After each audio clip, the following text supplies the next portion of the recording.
Hello. कैसे हो बच्चों? देखिए, आज आपका न्यू टॉपिक होगा केमिस्ट्री का चैप्टर फर्स्ट। सबसे इम्पोर्टेंट न्यूमेरिकल्स है। बोर्ड एग्जाम में बहुत पूछा जाता है क्वेश्चन। जैसे पहला क्वेश्चन दिया हुआ है, concentrated nitric acid used is in laboratory work is 68% nitric acid by mass. मतलब यहाँ पर बताया गया है कि प्रयोगशाला कार्य के लिए नाइट्रिक एसिड का यूज 68% करते हैं, जो इसका मास है मतलब वजन है, द्रव्यमान दिया हुआ है। इन aqueous solution, what should be the molarity of such a sample of acid if the density of the solution is 1.504 ग्राम पर ml। मतलब यहाँ पर डेंसिटी दिया हुआ है और यहाँ पर मास दिया हुआ है। मतलब कि यहाँ पर जो विलेय है, सल्यूट है, सल्यूट का मास दिया हुआ है और सोल्यूशन का डेंसिटी दिया हुआ है। तो ऐसे क्वेश्चन करने के लिए सबसे पहले एक चीज ध्यान रखना होता है कि हम इनको 100% में मेजर करते हैं। जैसे नाइट्रिक एसिड है तो नाइट्रिक एसिड का मास दे दिया है, हिंदी में पढ़ते हैं। प्रयोग कार्य के लिए लाया जाने वाला सांद्र नाइट्रिक एसिड अम्ल द्रव्यमान की दृष्टि से नाइट्रिक एसिड अम्ल का 68% मतलब 68% है। जलीय विलयन है। यदि इस विलयन का घनत्व दे दिया है 1.504 ग्राम पर ml है, तो इस नमूने की मोलरता क्या होगी? तो यानी इसको मोलरता को ही मोलरिटी भी इंग्लिश में कहते हैं। अब सबसे पहले हमको मालूम होना चाहिए, जैसे यहाँ पर नाइट्रिक एसिड बार बार रिपीट हुआ है, तो ये नाइट्रिक एसिड जो है सल्यूट है। सल्यूट यानी विलेय है। और सॉल्वेंट जो होता है वो विलायक होता है। तो विलेय और विलायक दोनों से मिलकर के बन जाता है विलयन। जैसे नाइट्रिक एसिड दिया हुआ है HNO3, तो HNO3 का परमाणु भार निकालना पड़ेगा हमको। तो जैसे हाइड्रोजन है, हाइड्रोजन का परमाणु क्रमांक होता है 1 और परमाणु भार भी होता है 1, 1 रख देते हैं। जैसे नाइट्रोजन है तो नाइट्रोजन का परमाणु भार होता है 14,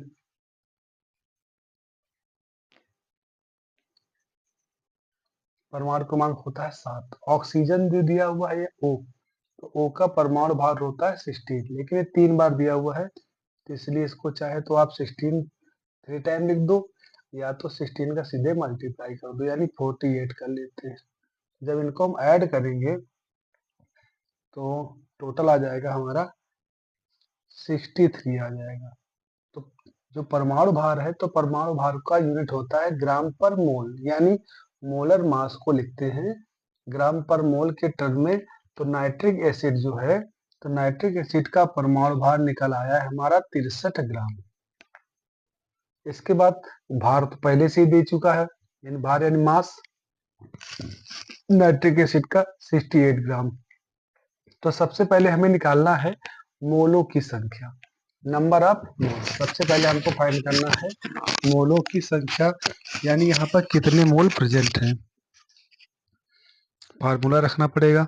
मोलों की संख्या बराबर क्या होता है? विलेय का भार बटे विलेय का परमाणु भार। इंग्लिश में कहेंगे number of moles is equal to mass of component upon molar mass of component. यानी कंपोनेंट का मास रखना है जो गिवन होता है, अब मोलर मास आपको निकालना। जैसे यहाँ पर हमने देखो हाइड्रोजन का 1 रखा है, नाइट्रोजन का 14 रखा है, और यहाँ पर O3 यानी ऑक्सीजन को 3 टाइम मल्टीप्लाई किया है तो 48 हो गया।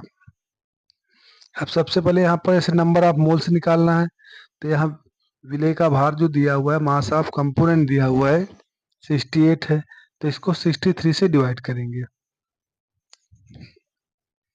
डिवाइड करते हैं तो यहाँ पर डिवाइड कर लेता हूँ मैं बाई 63, 68 को 1 टाइम डिवाइड होगा 63 हो जाएगा, 8 लेस देन 3 हो जाएगा 5, यहाँ कैंसिल हो जाएगा। अब पॉइंट लगाना पड़ेगा, जीरो बढ़ाना पड़ेगा। तो जो 50 है 63 से डिविजिबल नहीं है, इसलिए यहाँ पर एक जीरो बढ़ा लेना है आपको। यहाँ भी एक जीरो बढ़ा लेना है, 500 हो जाएगा। अब 63 से 500 को डिवाइड करेंगे 7 टाइम। जब 7 टाइम आप डिवाइड करते हैं तो फिर इसको मल्टीप्लाई करेंगे। 7 3 जा 21 और 7 6 जा होता है 42 एंड 21 हो जाता है 44। जब इसको सब्ट्रैक्ट करेंगे 10 लेस देन 1 हो जाएगा 9, 9 लेस देन 4 5 हो जाएगा, 4 एंड लेस देन 4 0 हो जाएगा। यहाँ पर 59 है, अब हम जीरो फिर से रख सकते हैं, तो 6 है, तो 6 का टेबल पढ़ते हैं 59 में, तो 9 टाइम चला जाएगा अप्रोक्स। तो यहाँ पर 1.079, तो यानी इसको 9 से रखना चाहे तो आप रख सकते हैं, नहीं छोड़ सकते हैं इसको। तो 7 9 3 जा 27 और 9 6 जा 54 और 2 हो जाता है 56। बस यहाँ से इसको हमको छोड़ देना, डिवीजन से कोई खास हमारा मतलब नहीं इससे, ये रफ वर्क में हमारा रहेगा। अब जैसे यहाँ पर दिया हुआ है विलियन का घनत्व, तो हमें जैसे पहले से ही पता है, डेंसिटी मालूम है, तो डेंसिटी के लिए हमें याद होना चाहिए इसका formula. Density is equal to क्या आता है, mass upon volume. Density is equal to mass upon volume, ये डेंसिटी का फार्मूला है। तो सबसे पहले ध्यान दीजिएगा, डेंसिटी डेंसिटी यानी घनत्व है, तो घनत्व बराबर क्या होता है, द्रव्यमान बटे आयतन। अब यहाँ पर हमको फाइंड क्या करना है भाई, मोलरिटी के लिए, मोलरता के लिए, तो हमें सबसे पहले मिल चुका है नंबर ऑफ मोल्स मिल चुका है। मोलरिटी का फार्मूला होता है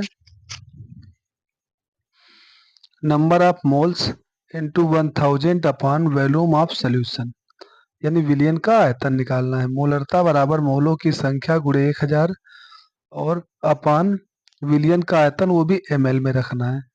अगर हम इसको ml के टर्म बनाते हैं तो हमें 1000 से मल्टीप्लाई करना है, अगर लीटर के टर्म बनाते हैं, यहाँ लीटर रखते हैं तो यहाँ 1000 आपको पहले से ही नहीं रखना है।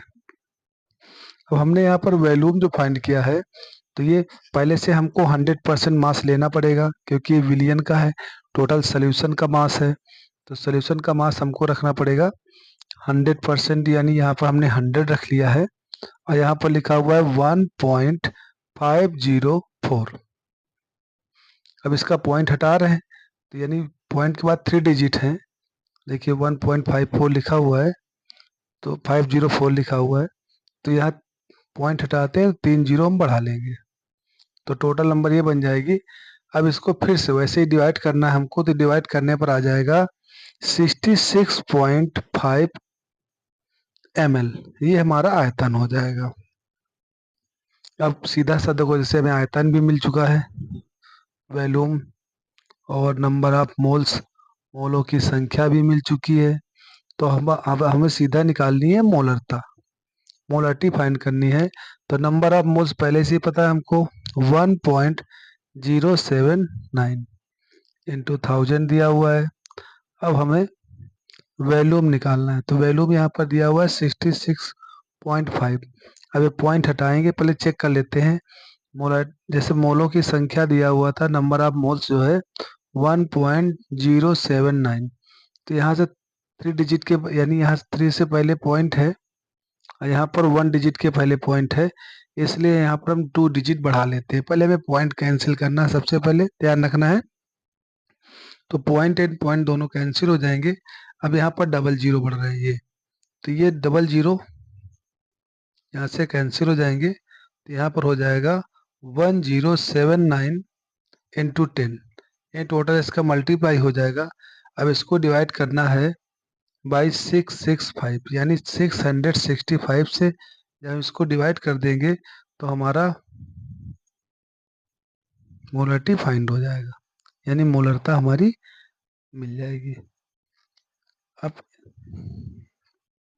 ये हमारा आंसर हो जाएगा, क्योंकि इसने पहले ही पूछा कि इस नमूने की मोलरता क्या होगी, यानी ये जो नमूना बना हुआ है तो इसकी आपको मोलरता ज्ञात करनी है, तो मोलरता निकलेगी 16.23 और मोलरता को कैपिटल एम से डिनोट करते हैं, इसलिए यहाँ पर आप कैपिटल एम बनाएंगे। अगर आप चाहें तो इसको लिख सकते हैं 16.23, यहाँ पर लिख दीजिएगा मोल पर लीटर, यानी मोल पर लीटर के टर्म में भी इसको हम लिख सकते हैं। ये मोलरता हो जाएगी हमारी 16.23 मोल पर लीटर, यानी मोलरता फाइंड हो जाएगी। अब इसमें सबसे पहले एक चीज ध्यान रखना है कि मोलरता कैपिटल एम से डिनोट होती है और मोलरता स्मॉल एम से डिनोट होती है।